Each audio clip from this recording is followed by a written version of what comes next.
All right, so I've already skimmed this reading, so let's get started in our first paragraph with this think aloud.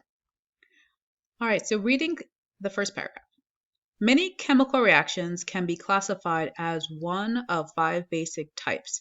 Having a thorough understanding of these types of reactions will be useful for predicting the products of an unknown reaction. All right, whoa. So there's quite a bit of information there. I might need to reread that again.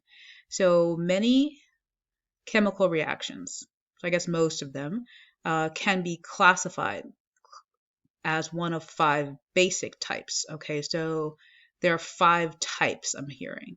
Oh, and I remember from before that there were five different things listed up here in the learning outcomes and also five of those same sections in the reading. So these must be the five types that you're talking about. These are chemical reactions. All right, so I guess there are five of them, okay, that I have to know. All right, cool. And having a thorough understanding of these types of reactions will be useful for predicting the products of an unknown reaction. Wait a second, products. I remember hearing that word before. So let me just Google what that is really quick, okay? Products in chemistry. What does that mean?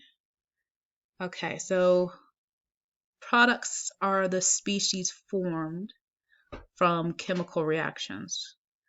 Formed, okay, so that means form means to be made, right? All right, let's go back. So I think what they're saying is having a thorough understanding of these types of reactions will be useful for predicting the products.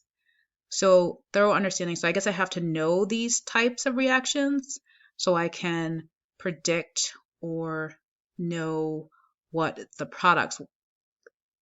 I wonder what information they'll give me in order for me to predict that.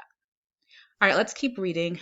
The five basic types of a chemical reaction are combination, decomposition, single replacement, double replacement, and combustion. Okay, cool. Those were the ones I've read before.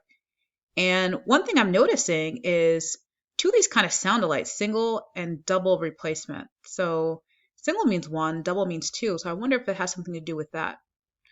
Um, hmm. And then analyzing the reactants and products of a given reaction will allow you to place it in one of these categories. Some reactions will fit into more than one category. Okay, so analyzing the reactants and products. So products is what I make, so reactants are what I start with. And if I can analyze or look at those, I can place it into one of these five categories. I wonder what that will look like. I wonder if they're going to give me that information in the reading here of how I can do that.